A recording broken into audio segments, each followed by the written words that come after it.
Hello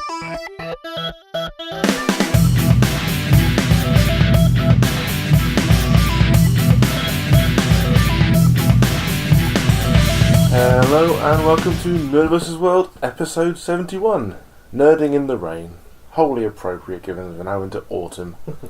On today's show we will have a round of EGX, a look at the next wave of returning shows, and then some reviews of the shows that have come back.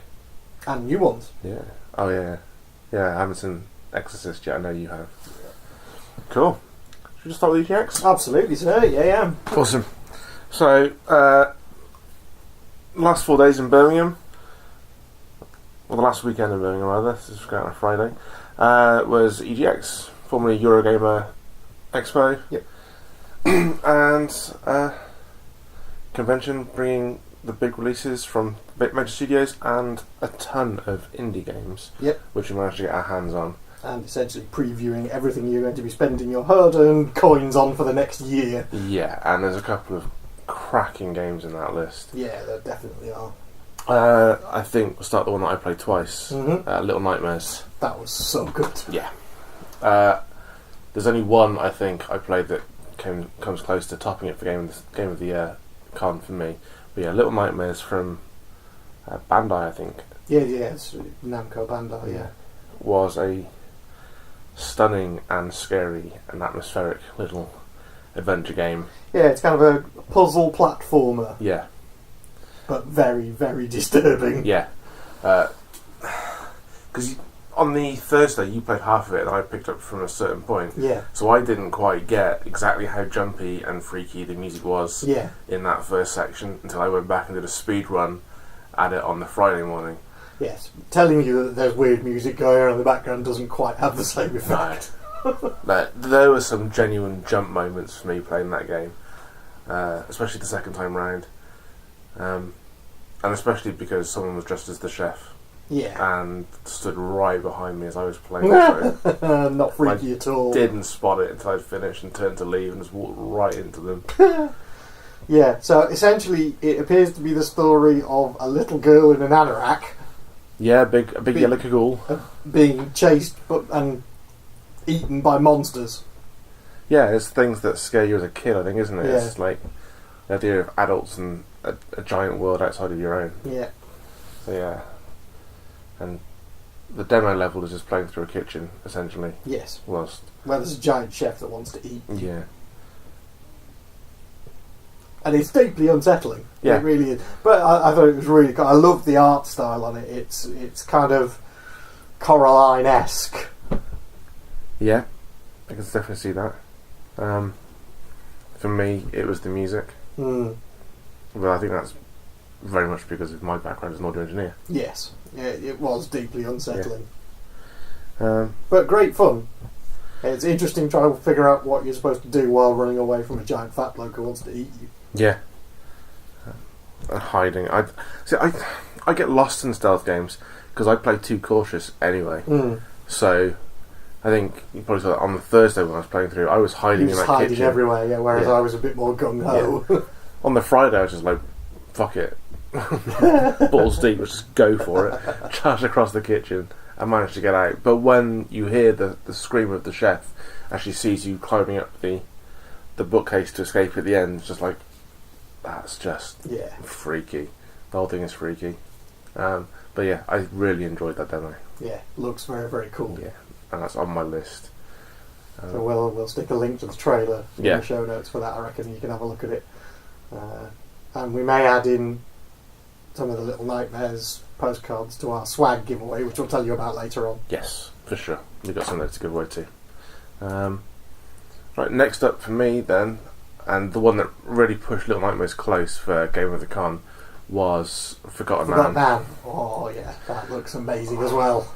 We heard there was a Square Enix Collective announcement at the PlayStation stage, so we went across to see it on Thursday, and they announced this cinematic adventure game called Forgotten Anne, and we got hands on with that on the Friday for some gameplay, and it's incredible, and I loved it. I think as soon as it was announced and we saw the trailer, we were just like, Well, fell yeah, in love with the art style. Yeah, and they were essentially going, it's like Studio Ghibli meets Labyrinth. And they just kept throwing things in and were like, I want this game now. Yeah. Just take my money and give me the game. And playing through it was so satisfying, although they had to give me a bit of a hand because they'd removed some of the tutorials from the demo, so I was going around in a bit of a loop. I was a bit lost as to what to do. But yeah, you play as Anne.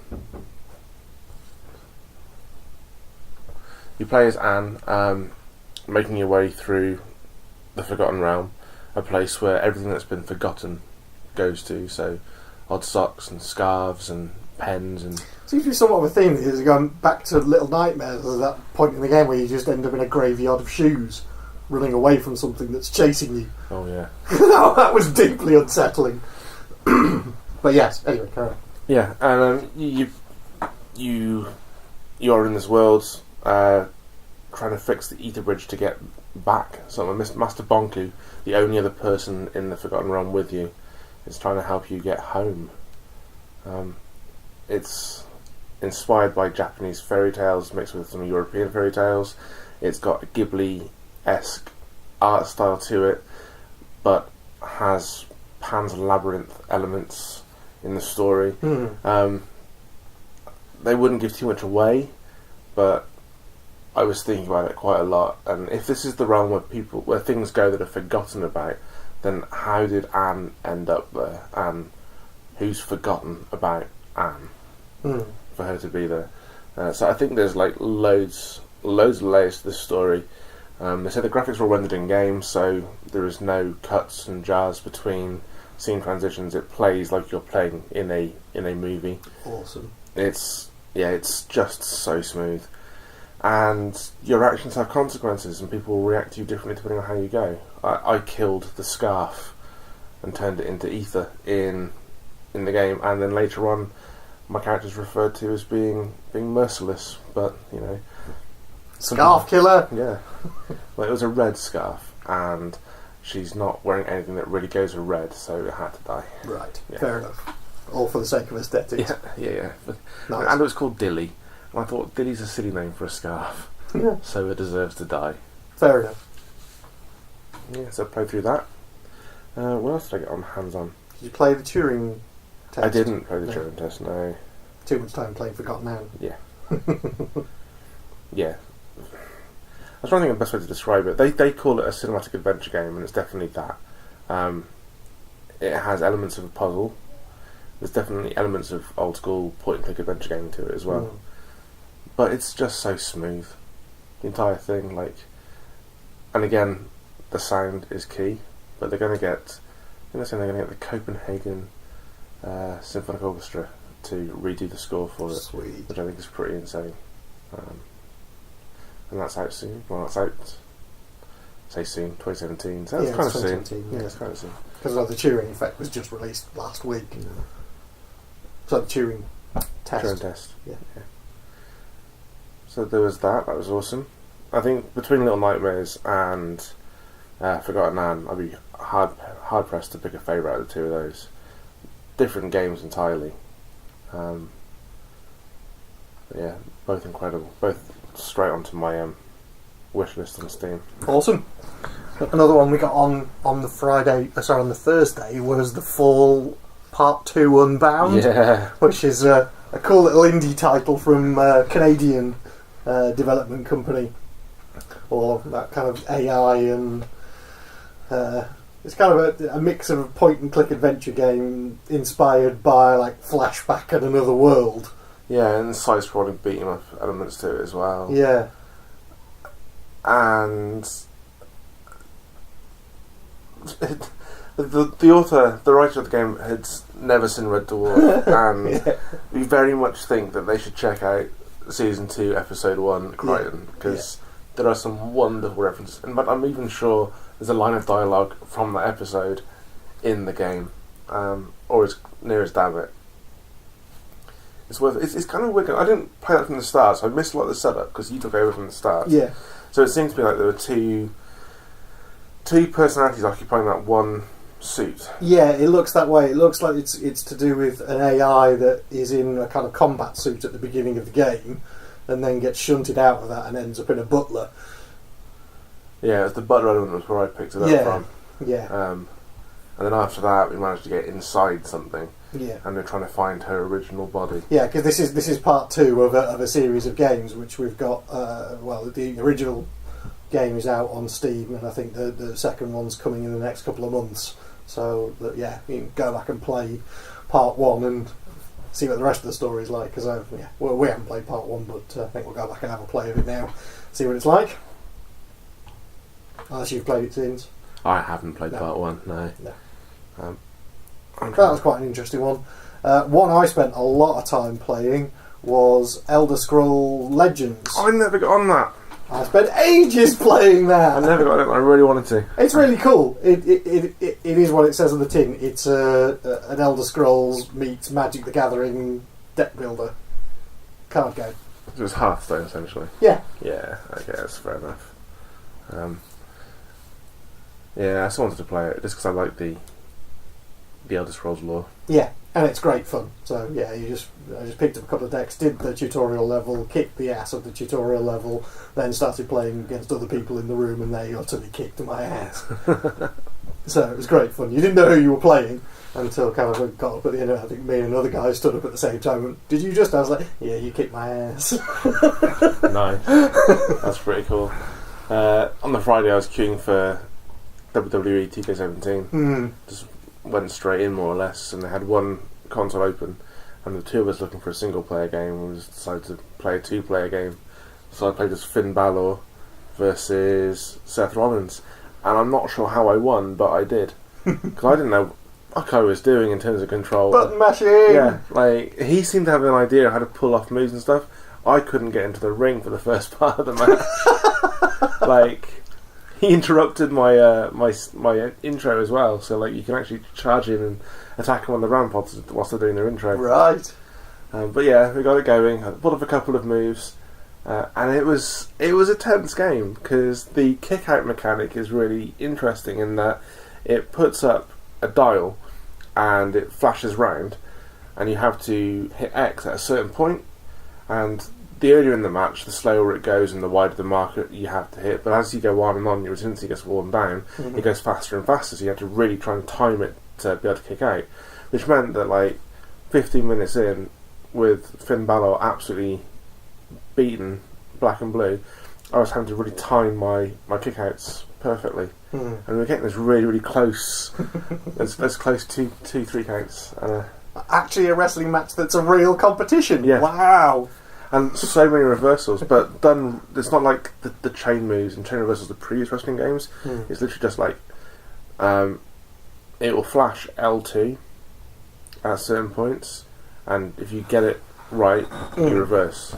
Too fast or too slow, and you don't reverse the move. Right. Okay. So you've got to hit the sweet spot to get it right. Okay. But it played really well. I really enjoyed that. I think that's the most fun I've had playing a wrestling game since Here Comes the Pain on PS2. So the old SmackDown vs. Raw games. Right. For a lot of fun. But yeah. Cool. There seem to be an awful lot of VR games there this time round. And I would have played some if I didn't have such a killer headache from wasting 2.5 hours on Mario World. Oh, yeah, you did that, didn't you? Yeah. Like, I got there first thing on Thursday. Gates opened at 10, everyone poured in, and I went straight to the retro zone because that's the quietest part of the convention at that point. Found an old Super NES with Super Mario World and ran it all the way through to World 5, the Forest of Illusion, and I wouldn't leave until I found both the secret exits from that. I couldn't remember where they were, it took me ages. But I did it eventually, and then I realised that it was 12:30 and you were just turning up. And we had people to go and talk to, and my head was splitting because I've got a really, really small, old school CRT television for 2.5 hours. Yeah. I could just hear my mum's voice in the back of my head saying, "You'll damage your eyes. You get so close to that TV." Like, God damn it, Mum, you're right. Eyes. But yeah, still I think the best thing I've played ever. That's one of my favourite games of all time. Is Mario World. But yeah, I mean, you can definitely tell that VR games are on the rise now, because it wasn't just the big outfits that had them. A load of the indie devs were coming there with games. There was like a secret agent game in the Left Field collection, which looked kind of cool. and then a whole bunch of others. Did I ever go on one? I was trying to think. No, I don't think I had enough time to get on one because we were too busy doing other stuff.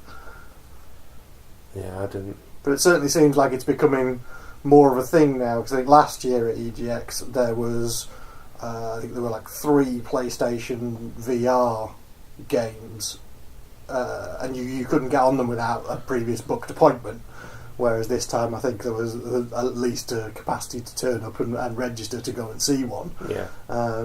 Similarly with Horizon Zero Dawn, which we never managed to get hold of because the queues were insane. Yeah, I tried on the Friday morning, but yeah, the queues for everything at the Sony stage were just massive. It definitely shows how popular Sony is. Yeah. That's the thing everybody flocks to get their hands on the new stuff. Yeah. But saying that, like towards the end of the day, well, around lunchtime and so, the res area got packed. And I liked that it was right at the front door. So as soon as you come in, the first thing you hit when you came into the convention was the res zone, which is the indie devs. Yeah. And there were so many really, really cool games there. Definitely. Like Team 17 were there with Worms and then a ton of other stuff. That's where the Square Enix Collective were with The Fall, which is a game set from, it's very by a Russian studio, I believe, and it's the end of the Second World War from that sort of perspective. It's very cool. Forgotten Anne, which was awesome. Abyssal Arts had their game City in the Shroud, which we got to play on the Friday. It's kind of XCOM meets Street Fighter. So it's a top-down real-time strategy sort of game, but your combat moves are done on a dial. Right. But you have to link your moves like you used to link combos in Street Fighter 2. And every sort of aspect of the move costs you stamina, but you can then link moves into other moves as long as you have the stamina to pull them off. It played really well, and was a massive tonal shift from everything else I played that weekend. Like, it wasn't intense like Little Nightmares or Forgotten Anne. It was funny. Right. It was a really, really funny game. They're releasing it in 4 chapters, and the story is going to develop depending on how the players play it. Excellent. Okay, so kind of Telltale Walking Dead style. But and how they develop the game moving forward. So they're going to they're going to be looking at how players are playing the game and adapting the story. New episodes for that. Oh, that's pretty cool. It's on Kickstarter. There's some great rewards on there, including access to all the ebook novels that the author of the game has written. Cool. So we'll stick those in the show notes. But yeah, that was a nice fun break from the intensity of the other games I've been playing. Cool. Other shout outs, sadly it's one I didn't get to play as well, is The Bunker from Green Man Gaming, which looks awesome. It's a live action adventure game. So it's all filmed footage, and then you essentially point and click adventure game along with it, and the story develops. But it's all like proper actors and a proper storyline and everything, and it looks amazing. It's about it's kind of post-apocalyptic, and he's the last man left alive in a bunker, and yeah, it looks really, really interesting.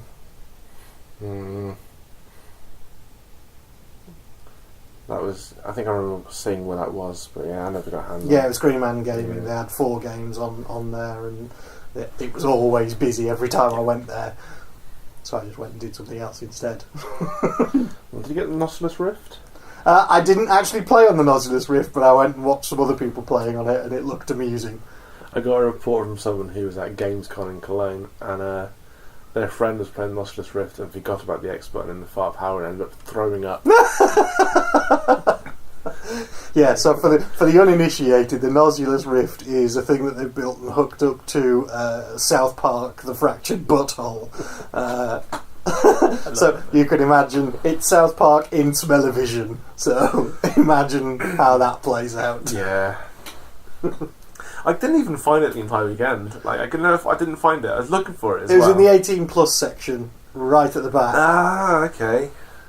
I went into the 18 plus section. I just saw Titanfall and Battlefront. Was just like, yeah, it was kind of in between both of those. As you went in through it, it was, if you went straight ahead, it was there, just in a little booth of its own.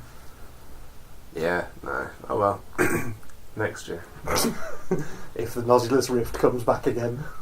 It'll be there. So yeah, any other games of note that you came across? It was interesting to note that they had a board game section there this year. Yeah, for the first time. Steve and were down there demoing games.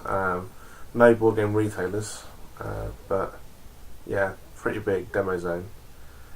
No, I think that's everything that I played. I think. And I guess that there are other interesting things if you are going to it as a convention. Obviously, there's a big esports presence there as well. You can go and get involved in some competitive gaming. There's a games library there, which you could just go and just take games off the shelf and go and play them on Xboxes or PlayStations or whatever. The massive retro zone where they had pretty much every console you could think of. They had a BBC Micro. Yeah.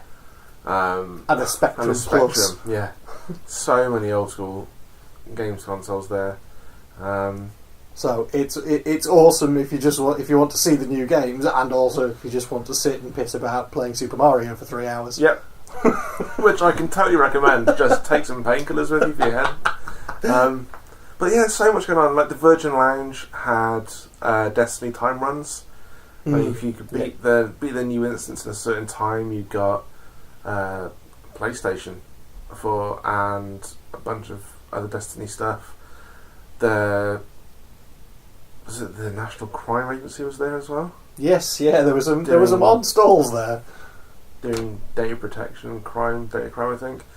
There was industry section there, the careers biz. Yeah, there was a load of universities offering courses and in games development. And sadly I missed it, but 65 Days of Static were there on the Friday. What? Doing a talk in the developer sessions. On No Man's Sky? Yeah. Shit! Yeah. Totally missed that. I totally missed that. So I was gutted about that. Yeah. Oh well, we'll just have to invite them on the show and get them to do it again. Absolutely. Absolutely. But yeah. It was an interesting couple of days. Not quite as hellish and hectic as I thought it was going to be, if I'm honest. I mean, like, queuing to get in, I think we've done so many conventions now and so many things we have to queue for that we just kind of get used to that level of queuing. Yeah. But everything's actually really, really quick, really, really straightforward. If you wanted to get onto the game of Dishonored 2 or Mafia 3 or any of the games that were going, like Final Fantasy 15, the big games, then you had to queue for ages. Yeah, couldn't get anywhere near them. Kind of hashtag not worth. But if you just want to play games, go to the indie zone. Yeah, and it was enough for me just to get an idea of the games by just hanging out watching other people playing them, and you can get an idea of what they're about. Yeah. So yeah, I hung around and watched lots of people playing Final Fantasy 15, and it looks amazing. But yeah, I think in conclusion, the games that you should be having on your purchase lists on Steam definitely come out. Little Nightmares. Little Nightmares, for sure. It was just so much fun to play that again and again and again. Yep, and Forgotten Anne. And Forgotten Anne, just because it's beautiful. It plays like an adventure game, but without any of the horrible, jarring inter-scene stuff. Mm-hmm. It's just so smooth. I think I described it as playing a Ghibli movie. Yes. If you ever want to play a Ghibli movie, then this is definitely the game for you, and you need to get it as soon as it's out. Just get it. Cool. And the only other one worth mentioning, the other one is the fact of some new additions to LEGO Dimensions. So Harry Potter is now coming to LEGO Dimensions. So more things to spend your pennies on for LEGO Dimensions to sit in my cupboard and remain unopened. But just for the fact that I own them, and we'll get round to playing them one day, honest. At some point, Gov. Honest, Gov. Cool. Yeah. Sweet. Okay, on to TV then. TV. So, recap of what's come out or what's to come? Well, we'll do what's come out and then what's to come. Yeah, cool. So, seems to make sense. Let's start with last week. Gotham. Didn't watch it. Any good? Yes. Yes. Is he? I've done a complete 360 on my opinion of Gotham. So last season turned it around for me. That was Rise of the Villains. This season is being subtitled as A Mad City, which I think is going to be leading into Mad Hatter as the villain for season 3. But we pick up right where we left off, more or less. The Indian Hills breakout of all the people that Doctor Strange was experimenting on has brought the city to chaos. Jim Gordon doesn't work for the police department anymore. He's a bounty hunter bringing in the escapees. Okay. But it's all about getting Fish Mooney. It's a cool episode. Sets up the season, I think. We have the Court of the Owls making a move on Bruce Wayne. He's uncovered that someone at Wayne Enterprises was behind Indian Hills and part of this cabal. Harvey Bullock seems to be playing it pretty straight. Poison Ivy, I think they've recast the role, but they haven't shown her in the recast role yet, so I think they've just explained how that's going to happen by disappearing her in mysterious circumstances. Selina Kyle as Catwoman is still whiny as all hell, but there you go. It's setting it up, and we've still got the mystery of the clone of Bruce Wayne, who's just discovered who he's a clone of. And we'll see how that plays out. But it's interesting.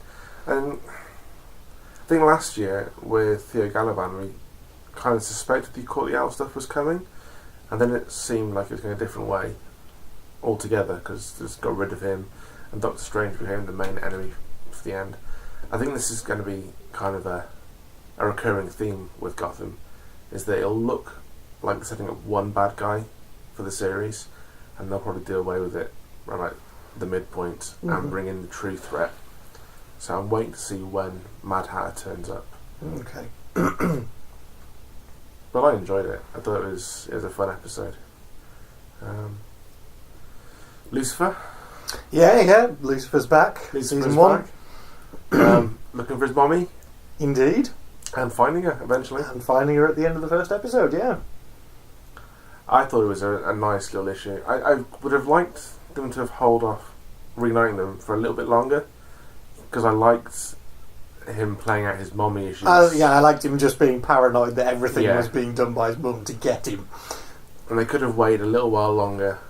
But now that they've been picked up for the second season, they just seem to be having more fun in the role. I think both him and the actress who plays Chloe have relaxed into those roles a lot more. Everything just seems easier. And dynamic is great between them. The dialogue was quippy and fast, as always, with that show. Yeah, it was good. Yep, enjoyed that. Yeah. What have you seen that I haven't seen? Well, it's mainly a lot of new ones, I guess. So, where do we start? Bull, we'll go with. This was the Dr. Phil one, yeah? It's what DiNozzo did next. So it's Michael Weatherly's new project, which is essentially it's a fictionalised version of the early life of Dr. Phil. But what it really is a crossbreed between Lie to Me, the Mentalist, and Law and Order. So the first episode revolves around him being hired to get a not guilty verdict for a kid who's on trial by performing his mental shenanigans on jurors to find out which ones are going to vote for it and who's the most influential in the group and things like that. So it's all about manipulating jurors. Okay, I didn't see that coming. So it's actually relatively interesting, and it kind of has a cool kind of tech aspect to it as well, as most of the kind of NCIS later shows do. It's kind of massive, big, shiny screens everywhere and groovy graphics. So that was actually all right. Okay. I quite enjoyed it, and I'll watch more just to see how it goes. Excuse me. Another returning one was Agents of S.H.I.E.L.D. I loved it. Yeah, I loved it. I've got to be honest. They're having more fun with the 10 o'clock time slot. So it is a tonally darker episode than we're used to. A lot more blood. I think that's primarily because Ghost Rider is going to be an anti-villain, anti-hero, semi-antagonist type of deal. I like that we didn't wait to see him. I like that they just gave us Ghost Rider straight away. It's interesting, the new team dynamic. Everyone's been split up by the new director of S.H.I.E.L.D. and they're all working different places. They've all been very deliberately split apart. Mac and Coulson are off in the field. Fitz and Simmons are split. Simmons appears to be a kind of assistant for the director. Yeah. Now, it wasn't just me. They haven't revealed who the director is yet, have they? No, I think... Or did I miss that? I think Talbot is running the show. It's Talbot, okay, yeah. Cool. I just wasn't clear and the episode didn't make it clear. No, yeah, from what I got, it was Talbot. Right, okay, fair enough. Because Talbot doesn't like Coulson, which is why he's done this.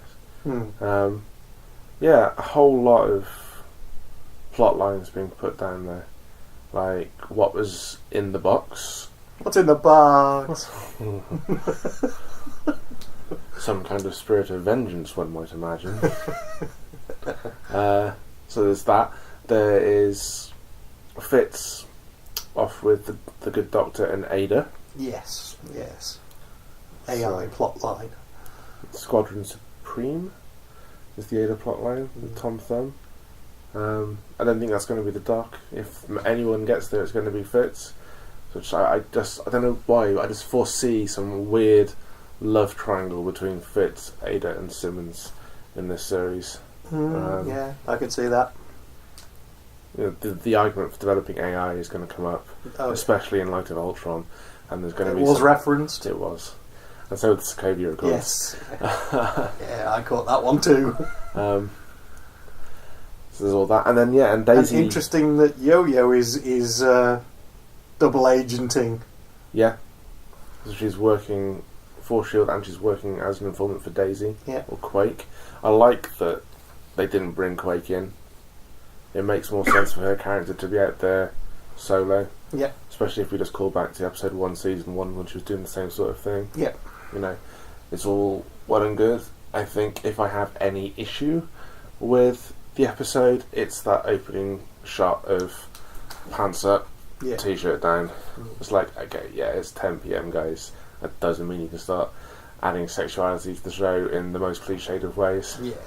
But that wasn't the last of it. I mean, there's the dynamic between Mac and Yo-Yo. Certainly, you could cut the sexual tension there with a knife. Yeah, indeed. But on the whole, I thought it was a fantastic episode. It was a great way to come back. And I'm excited to see where it goes. Yep. And I'm pleased that they didn't fuck up Ghost Rider. Yes, yeah, definitely. Yeah. Probably my favourite of the returning shows, to be honest. Cool. Okay, so another new one is Lethal Weapon. Oh, don't tell me you like this. I'm not going to tell you I like it, and I'm not going to tell you I love it, I'm not going to tell you I hate it. I'm unconvinced. Okay. Because in the first 5 minutes, I hated Riggs as a character. Okay. Utterly hated him in 5 minutes. And then there was a big roundabout, and then he started getting into more of the Riggs character and doing some of the things from the movie, and then the relationship started building between him and Damon Wayans, and it's interesting. At the moment, I just feel like it's trying too hard. Okay. I think that they're picking up on some of the themes from the original movie and kind of laying some groundwork for what's going to be part of investigations going on throughout the season. But I think essentially it's either going to go down the route of one overarching, sprawling investigation or procedural, and I don't know which yet. Okay. So I've come out of it not hating it by the end of it. I have a lot of problems with the characterisation of Riggs. I can't get over Damon Wayans in that role because I just still see him as the football player from The Last Boy Scout.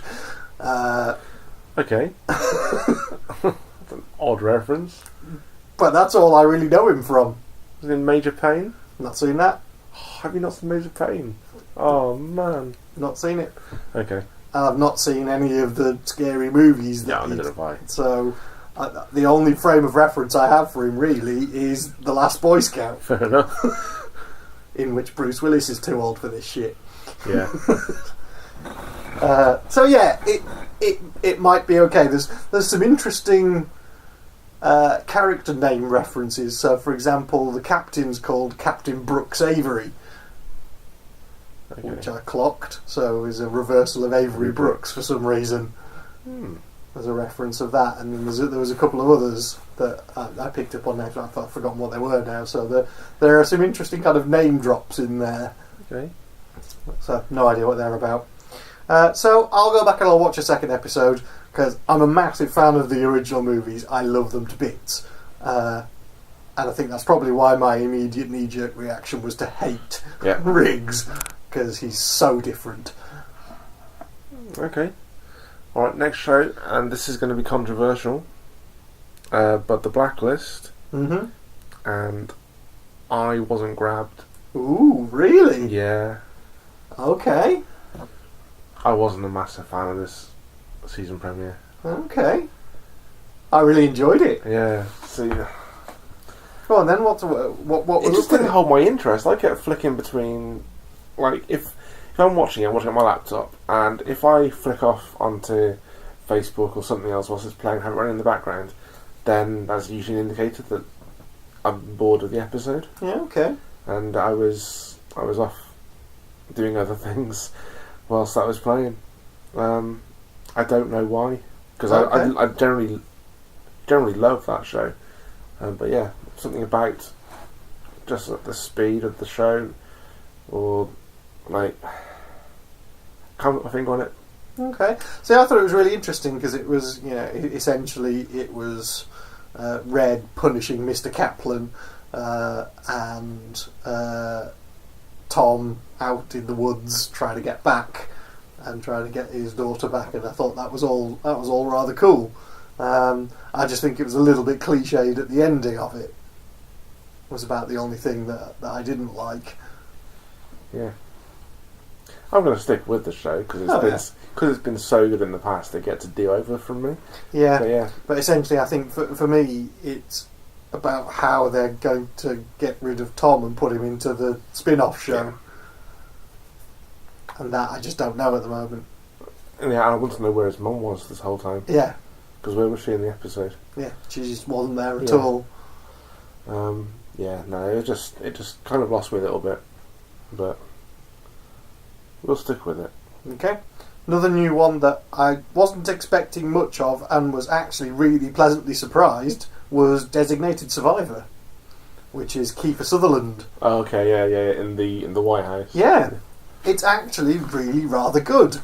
So he's a low-level secretary of housing or something, and he basically spends the majority of the episode whining that all of his stuff's been taken out of the State of the Union address, and then essentially finds out that he's being fired, and then gets put in the role of the designated survivor that night, which is apparently a thing where on the State of the Union they take one cabinet member, put them in a secret location in case something catastrophic happens to everyone else. And of course something catastrophic happens to everyone else and he becomes president. Yep. And it's all like the first couple of hours of how that unfolds. So there's a big catastrophic event. We're introduced to an FBI team who's investigating it, with Maggie Hughes in there as an investigator, and it's Natasha McAlone and Kiefer Sutherland, the family, and they've got a couple of kids, and they get essentially shunted straight into the White House and put into office, and it's all about kind of the generals trying to strong arm military responses and how he deals with it. And I actually really quite like it. I can see kind of where it's going, that it's set up the fact that yes, he'd been fired and was literally going to be out of a job the next day, and then all of a sudden he's president. Yeah. So I can imagine there's going to be some degree of fingers pointing at him in terms of the investigation. But as an opening of a show, I really quite enjoyed it. The characters, Kiefer Sutherland's character is actually really quite likeable. Okay. Their family dynamic is really kind of cool. They're just a nice, happy, at ease family because they're not high pressure politics, so they're just quite happy bimbling around and having a laugh with each other. And then all of a sudden the fit hits the shan, and he ends up in that position. So it's all about how he, as a relatively laid back kind of guy, is then thrown into the seat of power. I'm going to watch it now just to see Kiefer Sutherland play a likeable character. Yeah, and he is quite likeable. I've never seen him play anything likeable. Another interesting development in it is the fact that Cal Penn's in it. And if you know who Cal Penn is, he was one of the interns in House, yes. The one who died. Yes, and he died because he was off to do he was off for a political career. Yeah. And now he's come out of the political career, and now he's back acting as a political speechwriter in this. So I was kind of intrigued at that. There's a very interesting scene which takes place between Cal Penn and Kiefer Sutherland, where they're both in a toilet cubicle, and Cal Penn's talking about Kiefer Sutherland's character and doesn't know it's him. So it's kind of interesting. Okay. I'll check it out then. So I really quite enjoyed that, and that is on Netflix. Oh, awesome. UK. Awesome. So it's being released weekly on Netflix. Brilliant. I'll give that a shot. So yeah, give it a shot. I was pleasantly surprised. I think, because I'd gone in not expecting much of it at all, and it was actually really good. Cool. Another new one, The Exorcist. Yeah. Really enjoyed that. Very dark, very engaging, really creepy sound effects, really excellent special effects. It's definitely set a scene for what looks to be a kind of epic man versus demon battle that's going to be happening over the course of the season.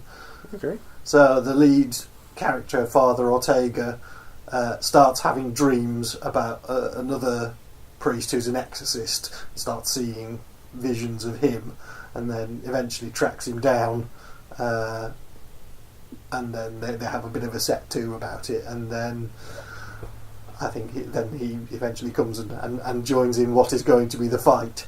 But it's a bit of a slow burner, and it's very, very creepy. Okay. It's done with a lot of dream sequences, a lot of imagery, a lot of just weird batshit things that happen out of nowhere, and some really unpleasant imagery as well. Okay. So I really quite enjoyed that.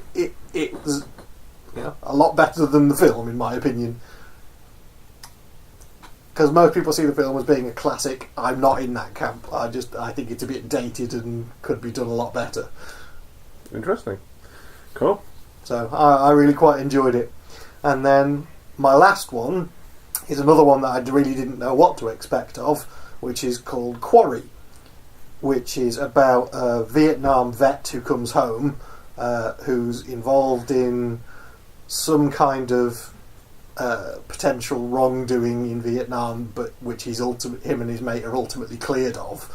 Don't really know all the details about it. Well, I've seen 3 episodes so far, and it's really quite good. It's about them coming back to their hometown and people shunning them for what happened in Vietnam, and them finding it difficult to get jobs and exist back at home. And then they're both approached by someone in order to start doing contract executions.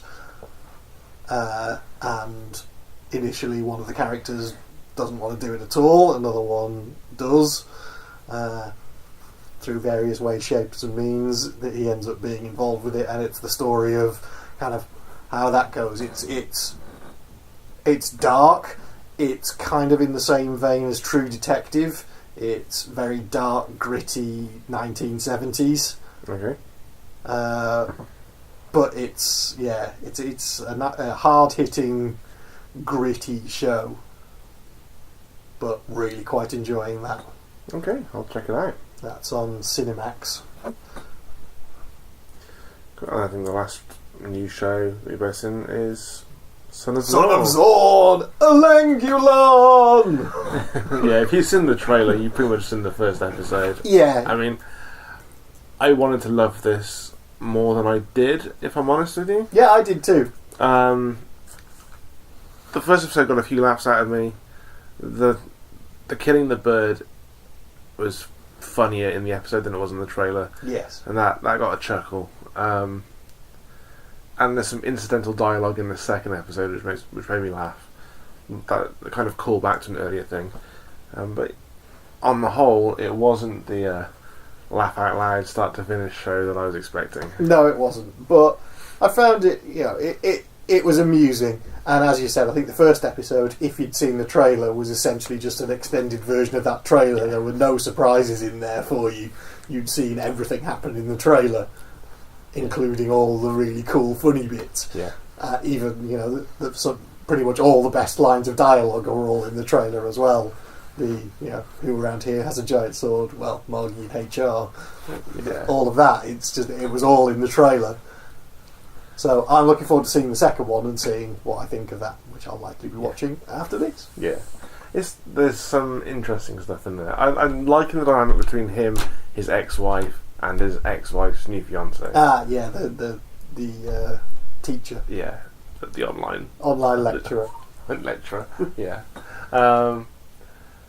Yeah, and I do like the way he's trying to connect with his son as well, and the way he does it in the second episode is just so completely wrong on so many levels.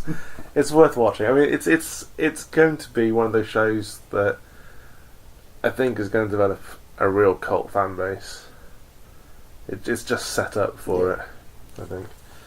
But yeah. Right, what's coming up? What's coming back? Well, I know that Once Upon a Time came back last night. It did? I didn't watch it. I haven't watched it yet, but I have it to watch.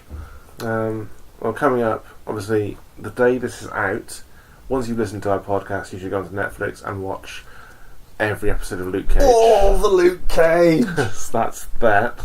Sunday the 2nd sees the return of Elementary and the beginning of Westworld. Intriguing. Yeah.